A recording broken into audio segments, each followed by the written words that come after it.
I've got his top line. Will you hold his tail in? Up.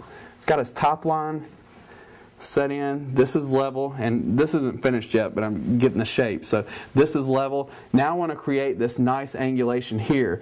And you have to imagine, just pretend this dog didn't have the scissored tail. It's the same angle you put on any other poodle. You want that same angulation from this bone to the bend in the leg. So I'm still going to make that angle just as if he didn't have the scissored tail. And this, if you don't get this angle right, it will throw off the trim that you're doing on this dog. It will just mess everything up. So you got to make sure you get this angle right. I have to say, as a judge, that's probably one of the number one things. And I think what they do is they end up dropping that point down, too long, actually low. Below where the point of rump is. So if you actually follow the dog's bone structure, the tail should actually be set halfway between the point of hip and the point of rump. So the point of rump isn't down here. So that's what a lot of people tend to do, is they're not actually following the bone. All you need to do is really follow his structure. And it's either that or they make this shelf like they used to do with the show dogs. They make this huge shelf coming out, and that shelf always makes the dog look longer in body. So if you have a dog with a nice tail set and you just lay your comb down here from this bone to this bone, from your point of hip to your point of rump, that's the angle we're going to cut in. Just with that comb laying across there, you can see this angle. And if you have a hard time doing that, you can put your comb in. Just put your comb into the hair, lay it down on that bone, and cut that straight across. That'll set that angle in. But since I've already cut some off with the snap-on comb, I'm going to have to scissor this in. Now, another mistake is leaving too much hair in this area right underneath the tail. This should actually be pretty tight right underneath the tail.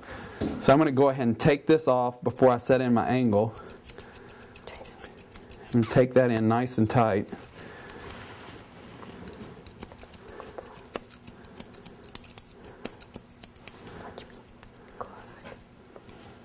What are you doing? Sorry. You playing?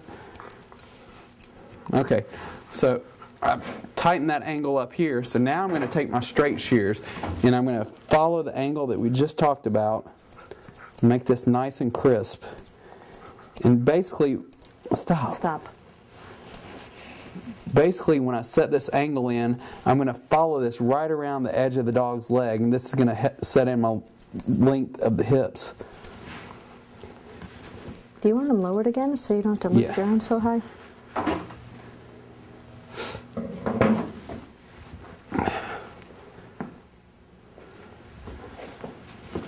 Okay, so I'm going to come in here, scissor this angle in nice and tight, and I want to follow this straight off the rear, straight past his rump. So as I come off this way, then I'm going to go back in at that angle to finish it off. So once you get this set in, make sure you smooth your hips out with your curved shears. You don't want to point there. Make sure you smooth that out. Okay, now that I've got my angle, you can see he's starting to sag a little bit.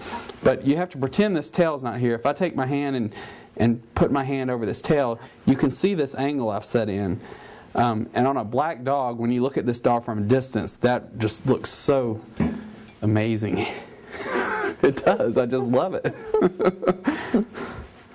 You know, there's nothing like seeing a dog, any breed really, if it's done to breed standard and it's got style and it's got elegance, it's just, you know, it'll almost give you goosebumps when you see it. Not me, but, you know, I'm not like that. Okay, so I'm going to scissor in like this way, okay? So what I'm going to do here, from the point of the rump right here, I'm going to take my curves at an angle. Stop. And I'm going to follow this clipper work that we set in. Stop. So I'm going to follow this clipper work we set in and make this nice and tight. And it's already pretty tight, but this is just going to make the lines look a little bit neater and give it a little bit more flair to it.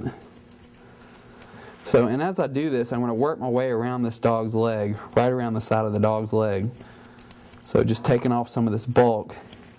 And I can come all the way up to the knee, but I don't want to get into the knee yet, because I'm going to scissor that in from a different angle. So basically, when I look at this dog from behind, I don't want anything hanging out of place. I want everything to look like it just falls right into place. I don't want to see the legs sticking out away from the body. I want everything to be nice and smooth.